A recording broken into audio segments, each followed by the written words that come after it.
Hello, and welcome to Warm Hugs with Suzanne. This episode is about bravery and how bravery matters. And I'm really honored to have my guest on this episode. For me, she defines bravery. It's not a bravery of war and battles.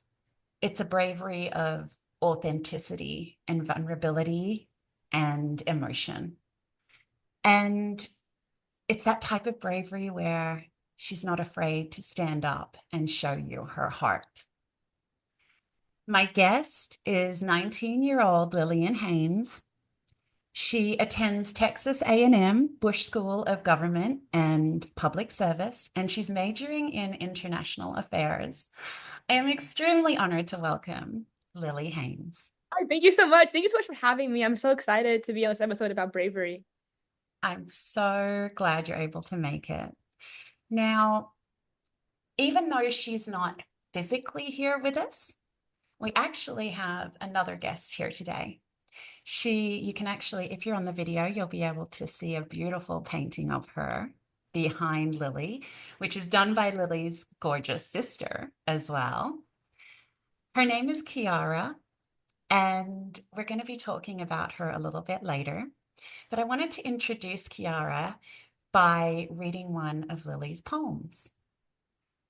Because Lilli, as well as everything else I've said, is also the author of a beautiful book called Dear Kiara. Lilli's currently holding it up for anyone who isn't watching. Now, this poem, I said to Lilli, this poem is meant to be. I truly do. I felt like I read this and I loved it. And this podcast is called Warm Hugs with Suzanne. And the poem is called Circle. And I feel like this poem brings the three of us and our listeners together into a beautiful full circle. The poem goes like this. Think of the warm hugs waiting for you, just downstairs, down the street, at school, in the car, from the stars, during Christmas vacations, after reunions at airports, at surprise parties and graduation ceremonies and family vacations. Think of your family and how your arms will slowly encircle one another. Two halves meeting in the middle of love. You should be a spoken word artist, Suzanne. Oh my gosh. It's your words. I'm just the one reading them, and they're just so beautiful. So, with that, I also welcome Kiara. And Lilli, before we get into the rest of the podcast, I just wanted to see how you're checking in today. I'm checking in real good. I currently am on spring break from college, so it's kind of nice to be able to be back with my family and have kind of like a load off a little bit. I'm up in Virginia, so it's nice to be able. It's very cold, I'm not gonna lie. So there's a little bit of that. But other than that, I'm doing pretty okay. So I'm excited to get into the podcast and get into Kiara's story, my story, the importance of bravery. And hopefully next time, if I ever come back, it'll be a little more sunny outside because I miss the sun so much. Now, for those who don't know, I met Lilli in the Bahamas, and Lilli has lived in the Bahamas and tropical countries for quite a while. So I can understand why she's definitely feeling the cold. And so, with that in mind, I actually thought I wanted to start. Well, first of all, so my brave thing is that I am going to be reading some of the different excerpts and poetry from Lilli's book throughout this podcast. And you know what? I was thinking maybe it'll work, maybe it won't work. But that's what bravery is, isn't it? Mm-hmm. It's trying things and going with your gut and going with your heart and not knowing if they're going to work or if people are going to judge you, but really not caring because you're going to be brave. So we're going to listen to Lilli speak. But first, we're going to listen to her poem called Listen. There are dandelions in a field, rustling with the breeze, moving in sync with your heartbeat. Lilli, would you please honor us by telling us a bit about yourself?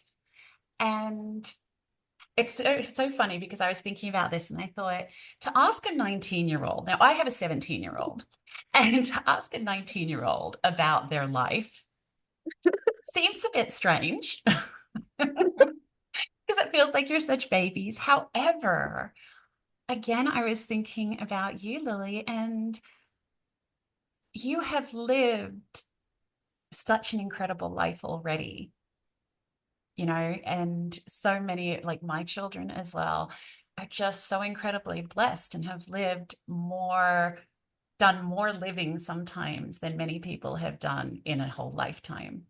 So I would love for you to tell us a bit about your story and what your influences are and growing up for Lilli Haynes. Yeah, thank you so much. And thank you so much for having me, Suzanne. I'll try to give you the quick version because I probably go into a super long in-depth about my crazy life. So I'm originally from Texas, born and raised till age 11. I was born in Dallas, but grew up in El Paso, which for those of you that don't know is on the border of Mexico. So it's very, very close to all of that. So I had a lot of Hispanic and Mexican influence growing up. I'm a third culture kid, which basically means for most of my life, I've lived in a culture outside of my own. So that included Peru, Puerto Rico, and then most recently the Bahamas, where I graduated high school from Lyford Key. So basically, throughout my whole entire life, I've kind of had this almost pooling of different cultures, different communities, right? It's kind of this idea of like, really, who are you at the end of the day, right? Because I didn't grow up in one place. I only saw my family, like my extended family, I would say 2 times, 3 times a year, right? So that kind of left you kind of almost floating, right? And you kind of like, I relate to this, identify with this, but at the end of the day, kind of who am I, right? And I think, and Kiara's story shows it very well, kind of with Anne and Paul talking about it, kind of at the end of the day, you put these kids in these situations where they're trying to figure out who they are at such pivotal moments in their lives, you know? And I think a really big point for me has been, how do you find stability in instability? And how do you find your bravery through that? I think I'm a braver person. I'm a more outgoing person because of my upbringing, because of the fact that I've had to live in all these places, right?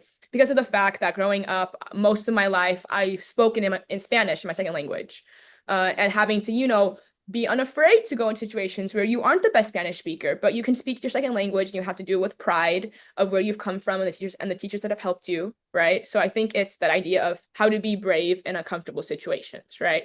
And I think for a lot of parents, it's this fear that they're doing something wrong by putting their kid in this third culture situation. Like, if my parents like kept us in one place, if my parents had not moved us around, that kind of stuff, would we have, turned out better, turned out differently? And for me, I think at the end of the day, it's understanding as the child that grew up in the situation that there needs to be more support and more awareness about how to help children such as me through that kind of finding of the bravery. But I'm someone who's come out on the other side a better person because of it. So I think for me, my life, now that I'm in college, I've realized how much it has changed me in so many ways. And for me, going into Dear Kiara a little bit, Dear Kiara is a testament of that bravery and how we overcome obstacles and how important family and community and love and support is in children and young adults and finding who they are and then finding that bravery and finding that stability in difficult situations. So. Oh my goodness. And how well spoken is she, everyone? You're incredible. And just to confirm, so when Lilli says, when you talk about learning Spanish, like your family, you're not a Spanish speaking, you don't have No. Spanish speaking parents, do you? Oh, no, ma'am. So I grew up, like I said, in El Paso, and I was in the bilingual immersion program at my elementary school. And I won't get into it too much, but my dad had a big career switch, around 4 years old, and my mom, bless her soul, she was like, "I will do whatever this crazy career switch is, but my children will learn a second language and they will be good at an instrument." So that basically meant that from 4 years old onwards, I was in every single Spanish immersion program with native speakers. And then that led to me becoming bilingual in it. along with some other working languages, but mainly Spanish is kind of like my second on par language. So I'm very grateful for my parents doing that as the first bilingual person in my family to be able to say I can manage these two languages. Obviously, it came with its challenges of not speaking Spanish at home, right? Mhm. Because usually most people that learn two languages, they have this like immersion at home, right? So it was a lot more effort, I think, in that part, but I think I've become who I am today because of that. So it's a part of who I am. So Yeah, yeah. So it's not so all of this moving around, it's not something that you ever wish didn't happen.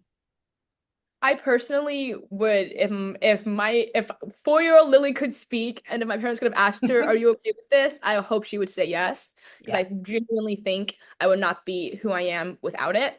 Personally, that said, I do think we need more support for third culture kids. I think for a lot of kids, it can have very negative effects for them. And I think for the benefits to be able to show and for the identity making to happen, we need more emotional awareness around the challenges that can come with it. You know, me personally, I was very heavily bullied throughout my years in every single country I've been in. I can confidently say I was the outsider. I was hurt a lot by just not having the support and network. And that's why parents having the awareness that they can have about their support for their children is so important. Because me and my core family of five was the only stable thing throughout every Mm. single move, and Spanish, I would say those two things, right? Every single move I went through, that was my network. So I think a big part of what Dear Kiara is, it's ensuring that parents and support systems and extended family have the resources they need to give kids the support, not just for third culture kids, but I think it touches a lot on that because Kiara was a third culture kid, right? Yeah. Her Zoe and Mateo are both third culture kids. Like we all grew up in this kind of a bubble of like outsideness, right? Yes. And I think for a lot of kids, you know, Kiara got all the love and support. Her parents were so supportive of her. Her siblings were, they gave her so much love and help. And even then it shows that that there's still work to be done, right? There's still Yeah. effort we need to do to get to that point, you know? Yeah. So It's interesting actually, because as you say, it makes me think of, I mean, I'm a third culture kid.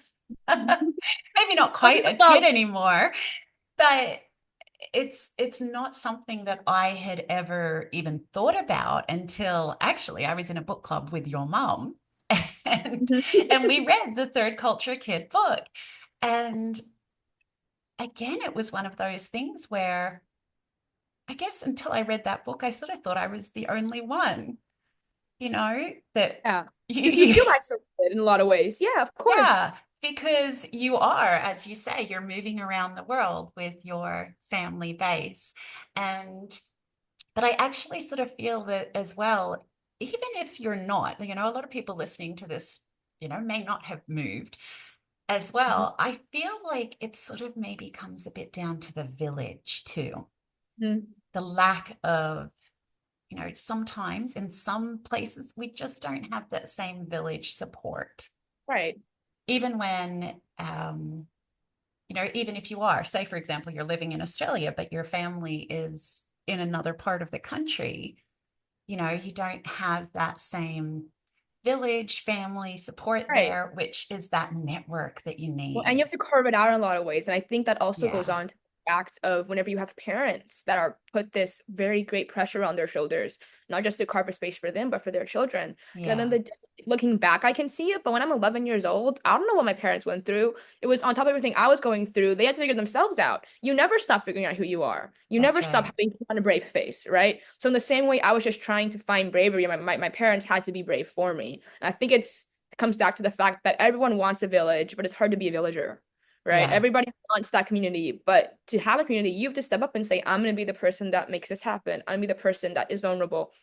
And with that, just talking a little bit, if you don't mind, about your Kiara specifically, Yeah. I just wanted to say, obviously I'm gonna give it a shout out, but Kiara's parents, I worked very closely with them on the project, Anne and Paul. So Kiara was their youngest child, um, and she passed away sadly. She died by suicide at age 15. Mm. And her full name is Kiara Echaniz, and I always try to say her name because I think by saying names, it gives a sort of remembrance to them and saying them and Yeah. speaking names, right? So anytime I can, I like to say that. And basically the Biographical Poetry Collection started actually by a collection of poems when I was 16 or 17 years old, a junior in high school, which is crazy to look back on now because I was such a baby back then. It's so crazy to think about. Which I know you still think I'm a baby, but that was really a baby. No, And you I was are like, a beautiful young woman. and it actually, even though, and you've been reading a lot from collection one, it actually started with collection two. Let me find and I can read you the first ever poem I wrote. Yeah. Um, and this basically started, my mom came in with a Facebook post and she said, Lilli, I have some news for you. Your friend Kiara has passed away. Kiara and I had, and I'm sure maybe you can read it in a second. The author goes into it, but Kiara and I both met at a Girl Scout camp out when I was in Peru at the time. And I remember kind of the defining factor of all the kids were scared of the dark or scared of like the boogeyman or all this stuff. And I would just make up these crazy stories about how to be brave, basically. It's kind of the overarching thing. So for me, I think whenever I heard of this, I just couldn't stop writing just kind of about this feeling of just grief and loss and just mourning. So this Mm. is the first poem I ever wrote, and it's called In the Morning. Dear Kiara, I woke up this morning in mourning, felt the sunrise through half-open curtains, and listened to the cardinals sing an upbeat, sorrowing song. I rolled out of the bed that had become my tomb, looked for your smile in undusted corners and unmopped floors. I shook the blinds, searching for your laugh, reaching for a piece of you I no longer have. Uh, and that basically expanded into, I want to say like 200 pages worth of me just literally, I was writing hand note. I probably used all my family's printing paper. I'm so sorry, Dad. Just filled page after page with all of this. And it was just this feeling of just now, how do you define yourself and choose to be brave in the face of grief and in the Yeah. face of emotions you don't know how to handle, you know? Yeah. Yeah. It really is. It's just, and for everyone, I want to talk about Kiara as well. And one of the reasons why I picked bravery, as Lilli just said, why I picked bravery is I'm going to read part of the author's note of what Lilli writes. And then we're going to talk about Kiara and who she was as a person. Beyond it all, she almost never let the uncertainty of tomorrow define her choices of today. And that is what I hope each of us takes away from Kiara's story.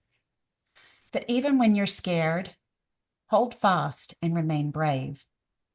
Let your story unweave slowly. Let yourself breathe. Let yourself be. My dear reader, Kiara is defined by the bravery of love, by the choice of choosing to love even when it is hard, to find joy even when it is especially daunting, and to dance in the rain when you cannot see.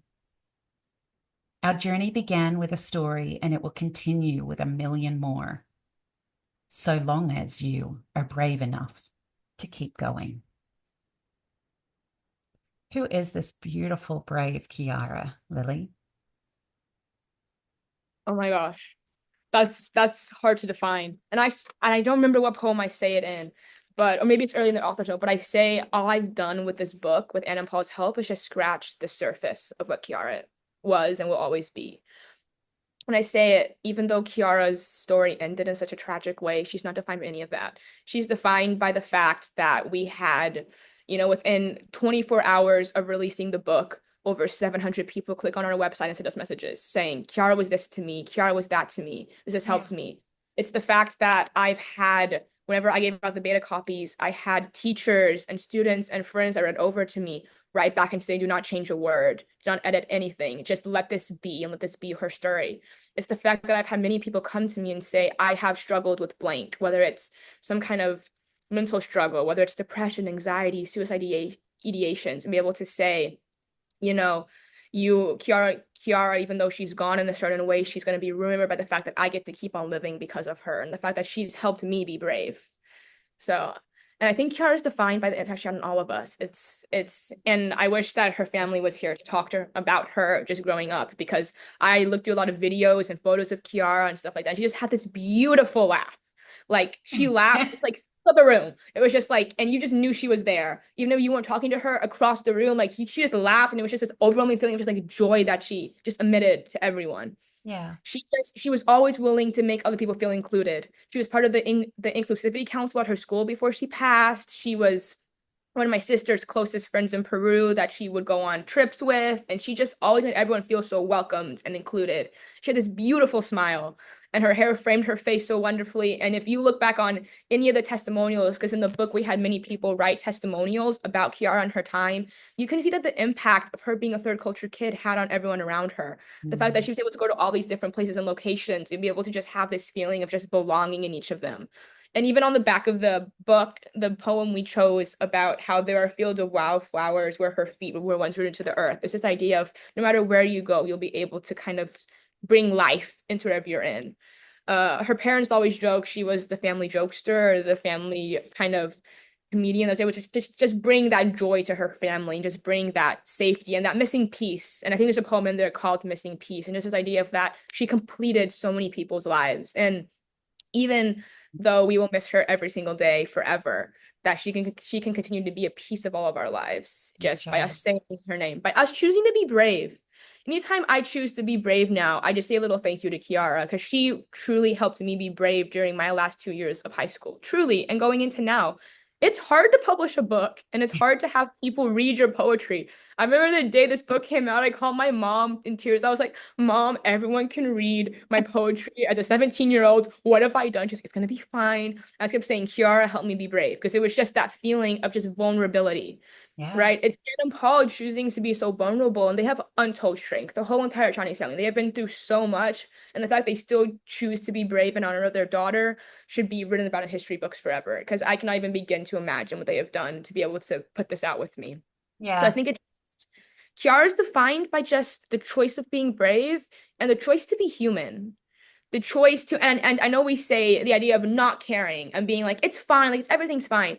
It's the bravery of being able to say I do care. I care about you. I care about the world. I care about myself and being unashamed to care. Kiara loved and cared so big and so much. Even in her darkest moment, she still chose to love. She still Mm. chose to care and bring joy and laughter to people's lives. And I think the bravery of choosing that and not choosing to shut yourself out, not choosing to succumb to it in whatever form, the choice of bravery and of love is one that I think everyone will carry with them in Kiara's memory forever. Yeah. That's beautiful. And do you know what? Even with you just talking about that, then it made me think of, oh, and I haven't got it marked, but it made me, when you're saying how no matter how she was feeling, she then thought of other people. Oh, I can't even find it Yeah, now. I know But what you're for talking example, about. Ah! it's the letter. It's the letter that she wrote, and Oh oh, yeah, the words of you're a wonderful encouragement. person. Yeah. Mm-hmm. And like, as we know, she was struggling a lot in her own mind, but yet Mm-hmm. she still was brave enough to be Mm-hmm. inspiring and trying to motivate other people. Now, Lilli, can you tell us a bit? Now, so you've mentioned Anne and Paul. Can you describe to us how the book is laid out? And how are Anne and Paul? I mean, obviously, so Anne and Paul are Kiara's parents, and you also mentioned Zoe and Mateo, and they are her siblings, her Yes. brother and sister. So can you describe to us how you've laid out the book? Because you also said something about, oh, there's collection one of poems and collection two of poems. So there's seven, I want to say seven parts. Yeah, there's seven parts to Dear Kiara, a biographical poetry collection. And the coolest part is that the cover, this is Kiara's handwriting. So this is her handwriting from when she was a child, which I think is really neat because I think it kind of marks the beginning of her story in such a wonderful way. But there's seven parts. The first part is divided into four sections of poetry. So, and basically the whole entire point of the four sections of poetry is this idea of grief and kind of finding root in who you are. So the first one is called Scrapbook, and it's 16 questions for 15 years of life and one for the year cut short. And it is 16 questions focused on the fact that Kiara would have turned 16 the year I wrote this. And it's kind of talking just kind of about this idea of just whenever someone passes, just the feeling of wishing that you could tell them you loved them, of wishing, I wish I could tell her one more time this or that, or did she know this? Did she think of this? Did she think of me? There's this feeling of just like, did she know the beauty of the world? Is kind of Mm. that. Collection 2 is just, I titled it Mourning, and it's an incomplete recollection of the days after. And it's literally just this feeling of just grief and just like, and it's called Dear Kiara because of this section of poetry, because it was just me writing letters to Kiara, just saying, Yeah. Dear Kiara, I'm feeling this way. Dear Kiara, I don't know what to do. And I want to say a shout out to my teachers right now, because I took mini exams during the 2 years of writing this, and I used to write poetry on my exams. So I used to answer my exams and just be like, Dear Kiara, and I would just be writing poetry, and they would send me photos of this to put in the book, because literally it was this overwhelming feeling of grief. I just carried it with me for so long. It's just, I would be writing, Dear Kiara, and they would call me like, Lilli, what is it? I'm like, I just couldn't hold it in. And they were so understanding. And that was my village at that time. That was a portion of my village, was the school community and my classmates rallying around me and being like, it's gonna be okay, you know? The third section is this idea of also letters, but instead it's letters with sincerely yours. And I called this symphony because it's this feeling of what happens after. You've grieved, you've gone through it, you want to be swallowed up by it all, but how do you continue to move on past this, right? This idea that you're having to close the section in a certain way, but a new life's going to open up of the days after. And it's going to be okay when you don't think of them some days and stuff like that. And then the last section is promise. And it's just this fact that you're making a promise to continue on. Because I think a lot of times it's a big struggle to choose to continue to live even after this. Just in whatever capacity, to choose to continue to be brave. And it's based on the 9 planets of the solar systems. I thought it was neat, and Kiara loved anything learning, anything just out of this world and stuff. I think she really loved. Part 2 is called Kiara's Story. This is her biography. So this is written by Anne and Paul, Kiara's parents, and it basically goes into her years throughout her life. So it starts when she's born, leading up to that, and it ends on that fateful day of May 12th. And it kind of talks about that, including an epilogue of what happened after.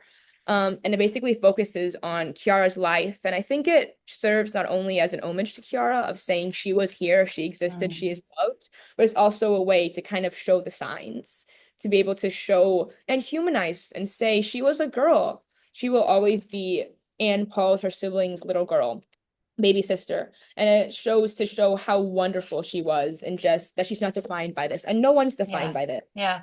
And it was such, I must admit, reading that part as well is it's such a beautiful gift from her parents to Mm-hmm. all of us, I felt. In reading it, I just felt, oh my goodness, like I just felt like I truly was brought into this family and Mm-hmm. given the honor of, yeah, meeting this beautiful child through these parents' eyes. And I just think that it's a really lovely gift. Yeah, and this is one of the, and I'll read you a short excerpt, one of my favorites from the thing. It's telling that she must have been eager to see the world to arrive 4 weeks early. Despite being a preemie, her vital signs were stable. She was able to regulate her body temperature and did not need to be incubated. She was our rainbow baby, America child, and we knew she had the makings of a fighter. Kiara was adorable, with gray-green eyes, a bubbly personality, and an infectious laugh. She had a cute, raspy voice and was always making adorable huffs and snorts, which Paul nicknamed her Little Bear. She was adored by her family, who spoiled her with attention. So it's just this feeling of like, just being able to see someone grow up, I think is really special. Be able to see her try to figure herself out and to Yeah. show how loved she was by her family. Like her family loves her so much to this day. And Just being able Kiara's the to, youngest. yes. So Zoe's the oldest, and then Mateo, and then Kiara is the baby sister. So she's the youngest. Yeah. Um, and then part 3 is Kiara's collage. This was the hardest part to format because there's so many different photos. But basically, this is Kiara's whole entire life in photograph form. So it basically goes through all of her, relationships, her life, like her dad and her mom have sections. And it's just, again, was to memorialize her and put a face to her because I just think, and I just love all the photos, like Christmas fun, like that kind of stuff. And then we have part 4, which is Stones for Kiara. This is a section that following Kiara's passing originally 2 years before the book came out, everyone took the time to write Kiara's name on a stone and placed it all around the world. And this is may not be in your edition, I think it's newer, No, but it's not. yeah, so this is an international tribute to Kiara. So this is the original Kiara kind of tribute that happened, and this is all of the stones of people that placed her name all around the world. I think I'm in there somewhere actually. Wow. Yeah, there, look, baby Lilli, right there. Ah. But basically, this just was just to show, the big effect that third culture kids have around the world, right? Like Yeah. people in every single continent, I think, that place something, maybe not Antarctica, but every other one, placed the stone around and just kind of paid homage. Part 5 is testimonials. So we had a Google form and we had everyone write testimonials about Kiara. So like her sister wrote one, her brother, her sister's husband, like it goes down the list. Her cousins, her friends, her childhood friends, her friends from all over the world, her uncles, her aunts, her grandparents, everyone. I couldn't name them all. And it basically just goes to show again that everyone had a piece to talk when it came to Kiara. Everyone had something to say. And again, it also shows the bravery of everyone choosing to write that. So it's very hard. I had people that had to take a lot of time to think about what they were going to say. How do you put this into words? Yeah. How do you believe someone while you're doing it? Yeah. And actually, And even in saying that now, hmm I could pick it because I saw it quickly in the book when you just opened it there. But for people who are listening as well, they wouldn't have been able to see it. But I actually just saw the piece that your sister wrote. But as yeah. we said earlier, so I just thought it was interesting that again, so your sister not only wrote something, but she expressed her emotions and her bravery hmm through a different type of form. And she actually painted a beautiful portrait of Kiara. Would you be able to tell us a little bit about that? Yeah, definitely. And we had lots of people that did portraits and stuff like that as kind of a way of expressing their emotions, especially children. I noticed that a lot of them drew in honor of it.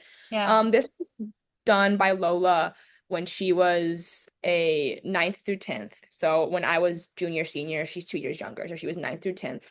And this was done as part of we're in an IB school at the time. This was done part of her NYP IB kind of exhibition.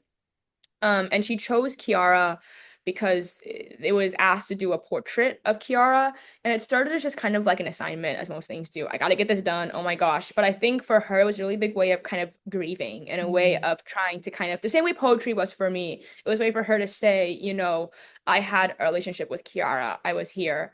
I think she even named the portrait like Boots with the Fur or something like that because they had this like funny song they used to sing growing up together, or something like that, or like something like that, just to kind of as a way of saying like I had like a relationship with Yeah. Kiara. Yeah. And then she actually went back and finished it even after the assignment was finished. So she went back and added a few more details and stuff like that, just to kind of like add, I think, her finishing touches. And I think in the same way for me, it was hard to put Kiara into words. For her, it Yeah. was very hard to put Kiara into a painting. I remember her coming to me and being like, I don't know how to put her smile onto the canvas. And she was freaking out. She was like, I don't know how to like show all that she was through this, right? But I think again, it shows a really important part of supporting children and their passions. Yeah. My sister drew from a very young age, and my parents have always been very supportive of her. The same way both her and my sibling and my little brother Kingston are very big musicians. Mm. I cannot sing at all, but they are brilliant singers. And I think it's really important just to show the way that art and music and writing has a need in our lives, especially Yes. in education where it's kind of looked down upon or kind of pushed to the side. A lot of the people when writing this, we had uncles that wrote a poem, stuff like that. And it just goes to show like the importance of having these healthy outlets to express your emotions and having the bravery to say, I need a healthy outlet. And I think for Lola, taking the time to do something like this is important, not only for her kind of grieving process, but also to show everyone that it's important to find ways to say thank you and grieve and just show your emotion. Yeah. Yeah. That's beautiful. And I mean, that's exactly it. I think this is, like I said at the beginning, because this is about bravery of your emotions, of Mm-hmm. being able to be brave and vulnerable. And it doesn't have to just be through poetry Right. and as you said, I mean, it can be through song, it can be through photographs or, just talking to people and getting the importance of releasing your emotions somehow, Mm-hmm. because And that's something that Kiara, And Kiara did it, right? yeah, Like the whole entire section, the sixth this is section it. is Kiara's gallery. And it's literally just photographs and it's writings and it's she has a Mother's Day poem in here. Like she has all these things that just show like, the importance of expressing yourself and of illustration and just of showing who you are, right? Not only whenever in times of difficulty, but also in times of celebration. In times Yes. saying, this is an important piece of who I am. And it goes all the way back to the beginning of the podcast, like when I talked about identity making, right? And how we form who we are at the end of the day, right? And this is a really important piece that I think Kiara was figuring out who she was. And a lot of times teens just need a bit more support in that process. Yeah.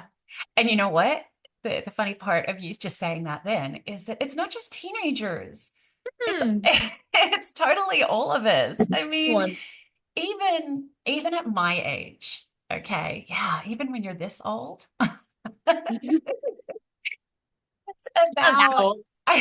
it's about still figuring out who you are and seeing if you're able to, yeah, showing those emotions. Sometimes I'll even, I'll judge myself for being too happy. Maybe I'm just too positive, or or Mm-hmm. or then yeah, or maybe I'm obviously too sensitive because I'm crying all the time. Yes, we're going to have these different sides to us, but it's okay to show it Mm-hmm. and to ask for help or to share the joy. These things, this is what makes us brave, and to see how other people react when you do share that joy or share that sorrow. Mm-hmm. Imagine, like, for example, even how understanding you were saying that the teachers were with you writing the poetry on your exam papers. It was like physics. It had nothing to do with poetry. I chose the most outlandish, like physics. It has nothing to do, and still, I think finding the beauty and finding the humanness in that, Yeah, and saying, and that's why education is more than just your academics. It's yeah, everything that happens around that. yeah. That really makes a well-rounded human being at the end of the day, right? And I think for me, growing up around the world, it helped form that well-roundedness, and thanks to my parents, to my support system, to every school I've been at, every single teacher that supported me, right? So, Mm. And even those situations where, I don't know, I'm always trying to tell even my kids that even if it's a situation that hasn't turned out the way you wanted it to, or for example, maybe it's a teacher that wasn't your favorite teacher, like there's still a learning from it. There's still a story that comes out of it. Or if you're able to step back and have a look at what you learned from that situation, mhm, that's going to help you. absolutely. It's Yeah. so, and wait, so I know I totally interrupted. Have we finished all the parts of the book? Almost. So I finished. Okay, last one. And then I finished. I said this one, Kiara's Gallery. The last one is part 7. So this is suicide and its signs. So this was done. This was I think the last section we finished. And this basically, I had experts. I contacted experts and then did some like interviews and stuff. And basically, the whole entire point of this one is to just basically focus on kind of the science and the steps and just kind of the more like rational portion of this and kind of talk about what are the signs someone is struggling, not just with suicide, but with mental health, with depression, with anxiety, what are the steps we can take? I have one that's like, for example, it's a like a psychologist, like different situations like that, but I also have like suicide in schools. So it's talking about how our school systems can be improved to better support mental health in teens. Or I have suicide in relationships. So it focuses on teen mental health when it comes to friends, boyfriend, girlfriend, other, when it comes to parents, when it comes to giving support to people that are struggling in different contexts of kind of our communities. It's just a jumping stone, so it's like very brief because I'm not an expert, obviously, and I couldn't Yeah. have the expert fill it in. But it serves as a point for parents and for anyone reading this book to kind of get an idea of what may be happening in their teenager's mind and be able to then be able to seek out outside help. It also serves to say that it's not a bad thing to need help.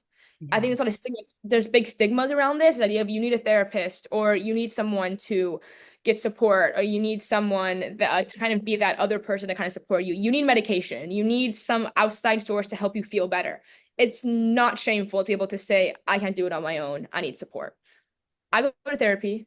And I will say it proudly because everyone, I believe, could benefit from therapists or having someone else to go support. It doesn't work for everyone. Some people, it doesn't work. They need to journal. They need to exercise more. They need to go see the person and maybe a different type of doctor, a nutritionist. Like everyone has their things that they need. And I think being able to say it is not shameful and it is okay would help a lot more people to say that you are not alone. And whoever's watching this, you are not alone. I don't know who you are, but you are not alone. Like you have support, you are loved. There is someone out there who wants to help. And with that, I want to say that all proceeds made from buying Dear Kiara go towards the Jed Foundation and Lines of Hope, which are two nonprofits that focus on supporting not only people who have teens struggling with suicide ideations and mental health problems, but also anyone who is a survivor of that, whether that's you have survived an incident related to it or you are a parent, a child, a friend Ah, that has someone that passed away from that, and you yes. need extra support. Yeah. Um, and I think it's really important to invest in these nonprofits and invest in these people that are seeking out help. And not to be afraid as a parent or as a friend or as a boyfriend, girlfriend, other, whatever it is, it will say, I can't help you with this. We need to find outside support. You don't have to shoulder that for someone. You can say, I am out of my comfort zone here.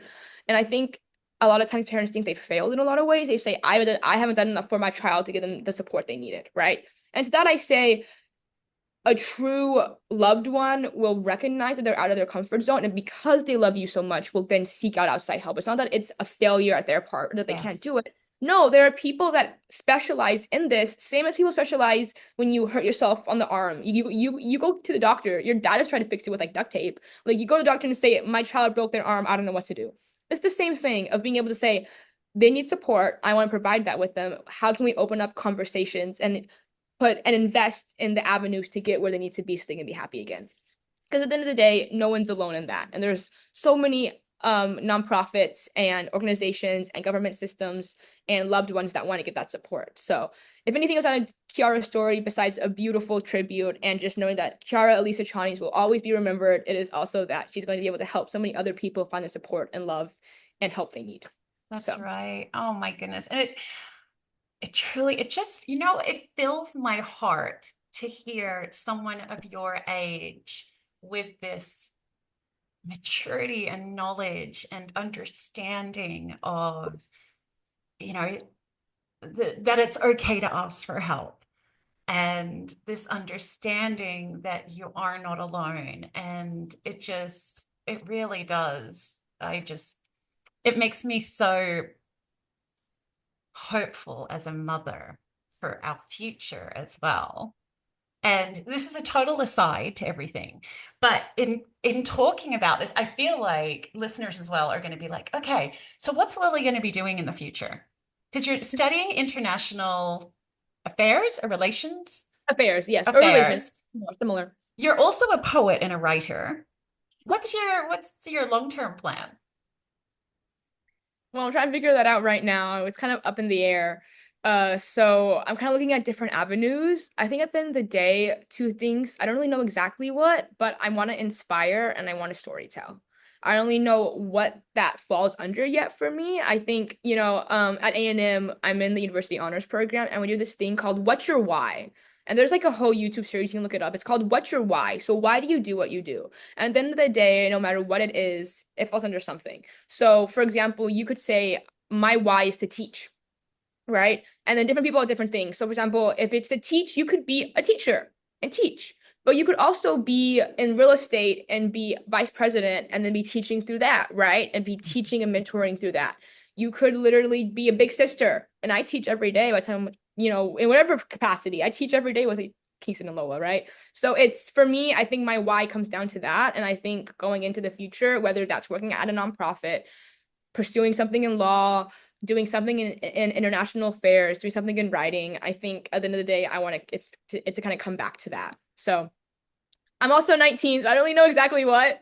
I've dealt with a lot. If you would ask Lilli like 3 years ago, she would have been like, I'm gonna be a politician and I'm gonna talk about da, da, da, da. I have no idea anymore.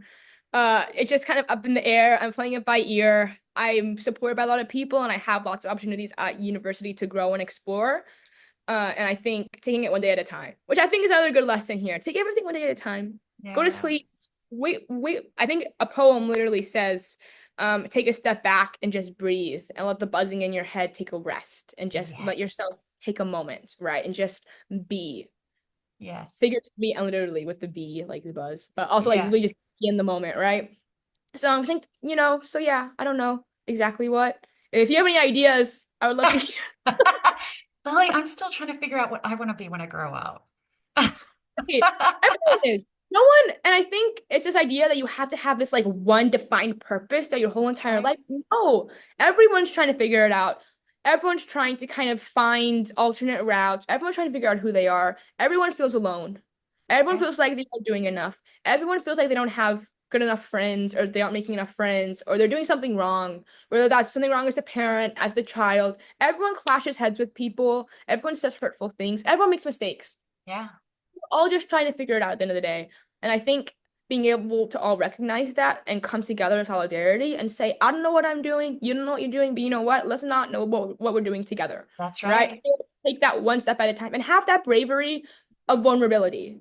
Yeah. Because it takes a lot to take off the mask, especially in the day of social media and technology, to be able to say, I'm not perfect.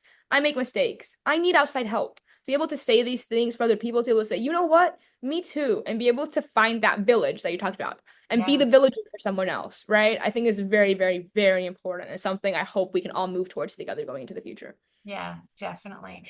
And the thing is, I feel like it's totally perfect with how you're set up there as well, because I feel like everything that you do, as you say, whenever you're brave, you think of and thank Kiara for her help and her strength. And she's just like right over your shoulder there. And she just is so beautiful. I just love it. It's just so gorgeous. Now, we've mentioned the book so many times. How do our listeners find the book? So we have a website, projectyourkiara.com. So that's our main website. So if you go on there, you can read about our story, about the process, and a link to buy the book. If you go onto Amazon and just search up Dear Kiara, it'll come up. We have international like purchasing rights, so you can buy it in the US, Latin America, Europe. So if you're someone that's overseas, Yeah. buy it through there. So don't worry about that. You can also find additional links in our website if you just want to donate separately from the book. There are two pages set up for Jet Foundation and Alliance of Hope that you can directly donate in Kiara's name through those. And Beautiful. that support also goes to there.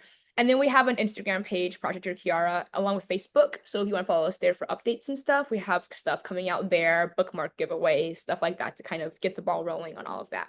Yeah. So Oh, beautiful. I will make sure I add those on the bottom of this video thank you. and on any audio, I'll have it in the bio there as well. What about you as well? I don't know actually, do you have a public account as an author, poet? Yes. So I have a website, lillianhaynes.com, that has all of my stuff, not just your Kiara, but any type of like writing I do, anything like that. My crazy resume that needs to be updated. Please don't go look at that yet. I haven't changed it. So just go on the page, okay, guys? Okay, You've thank been you. busy enough, Lilli. I'm like, ah. And then I have Instagram, yeah, Lillian Haynes. If you look up like Lillian Haynes on most things and put your Kiara, my accounts should usually come up there. Yeah. And then we have a email, so projectyourkiara.com if you want to reach out to me or to the project, and I'll respond to either one that way. So, and then I think I have my accounts on my website. So if you just go to like lillianhaynes.com, I should come up. Yeah. So beautiful. And it really is. This is a book. Who is this book for? Like, this is not just for people who knew Kiara. This is not just for friends and family of Kiara. Like for me, okay, for me reading it, I didn't know Kiara, but once I read this book, You feel I like you knew do. I knew Yeah. Kiara. I really did. And yes, it's going to be sad. Mm-hmm. It's sad, but it's also fill your cup beautiful happy, Mm-hmm. because Hug. sorry, It's a warm hug. it's a warm hug. It's a warm hug. It totally is. And and but it was knowing that from knowing the outcome and knowing it was going to be sad. It was hard for me to as a mom as well, I'm like, oh God, it's hard. I don't know if I want to read it. But once I did, I was just like, because truly, not only do I feel like I come into Kiara's Mm-hmm. family and I know Kiara, but I feel like I have this beautiful insight into you as well, Lilli. And it's just so, I think, I'm not sure if everyone can hear my dogs barking. That's I so, know my dog has been strangely quiet. I'm kind of yeah. concerned. I'm like, where is she? It's so professional, isn't it, on the podcast to have your dogs barking? This is how everyone knows that I'm a That you're here. That you're really human. human and I podcast at home. I don't have like a soundproof booth with these beautiful plants behind me. So it Yeah. really is. I love that all of the proceeds of Dear Kiara are going to these charities, these two Yeah. charities. Gosh, I didn't even realize that one of them as well, as you said, is then also giving support to those who have lost someone. Mhm. I mean, This is a whole because other ballpark. Yeah. this is it, and it really is because, yeah, it affects so much more than just about one person, isn't it? Yeah.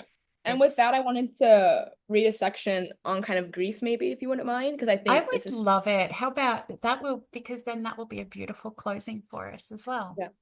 Because I think Dear Kiara is not just kind of about, like, obviously it's about Kiara's story primarily, and then secondly about mental health. But I think it's also just how kind of grief is just something that everyone can kind of relate to, and everyone's lost something or someone in some capacity. So, um, in the dreams following Kiara's death, I watch as grief shakes hands with suicide, two entities making a cosmic business deal. Watch as they pay one another in our tears and bargains, as they give undeserving little girls angel wings too early. Other nights, I watch as grief embraces love, holds her carefully in his hands like a young bird, watch as he becomes all that remains of 15 years of laughter and heartwarming joy. On those nights, I hold my old friend close, begging for pain, if only to remember what we have lost. And sometime between grief arriving unannounced and today, I began to write.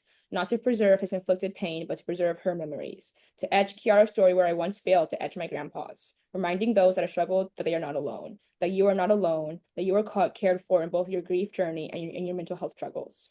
Grief knows my address by heart. And if you're reading this too, then perhaps he knows yours. Perhaps in the past few days, months, years, grief has dried his feet on your welcome mat unannounced, ringed your doorbell without pause, watched as you stared at your ceiling in the wee hours of morning. And for me, that was one of the first things I wrote for Dear Kiara, besides the actual poetry, that small section, because my family has a very big kind of history with suicide and death. I had a grandpa, my mom's dad passed away when she was young to suicide, and I never got to meet him. So the only way I will be able to know about him is through other people's stories. And I think grief is something that kind of unifies everyone in that morning after, and that kind of tugging in your heart when you think of them or when you're trying to remember them. And now Anne and Paul, and even though you said it's for everyone, they will now have a way to be able to show anyone who comes into the future into their family that Kiara was here and Kiara was real. In the same way that now everyone can continue to talk about mental health and continue to raise awareness on it and not be afraid to share other people's stories. So yeah, I think I think it's special, and I think everyone deserves to know that. And I think that even you, maybe, I don't know, maybe it evoked something where I know for me, whenever I wrote it, it brought up emotions of my grandma passing. I had my dear principal, Dr. Mindorf, pass away the same year of Kiara passing away. And for me, it was that feeling of it brought up whole new emotions for me of I've lost Kiara, and now Kiara's kind of held my hand through and helped me navigate how difficult that was for me in that moment. So I think it's that feeling of just like love unifies us, grief unifies us. They Yeah. both take bravery. It takes Yes. bravery to choose to lose someone. It takes bravery to choose to love someone, knowing you can lose them. Because that is the sacrifice of love, is saying, I'm going to love you, knowing it puts my heart in the position to lose you. Yeah. And whenever I do inevitably lose you, to have the bravery to then go through the process of grieving and loss and mourning because it meant I loved you. Us writing this meant that Kiara was loved. It's tangible proof that she will always be loved. And anyone you have lost, or if you are struggling, you will be loved and you will be missed in that. Yeah. Oh, Lilli, you really do. You say it so well, and you are so brave in putting this out there. You know, Kiara was such a brave young girl for all of to keep going through all of her struggles. And I'm so grateful to be able to have this chance to share this story.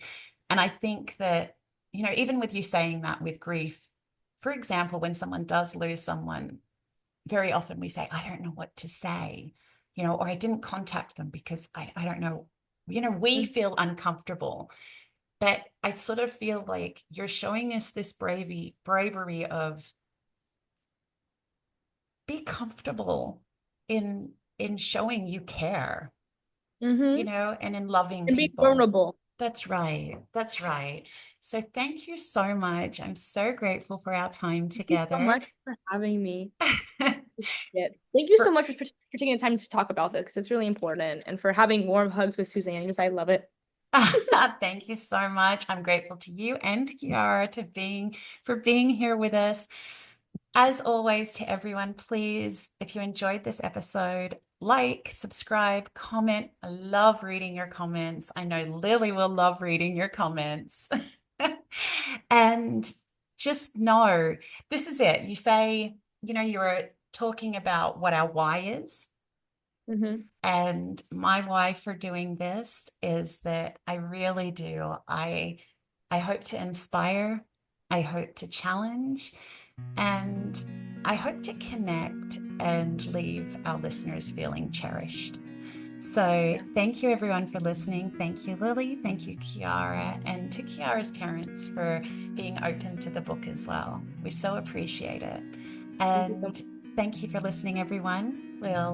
I hope you're able to listen next time. This is Warm Hugs with Suzanne. Until then, goodbye.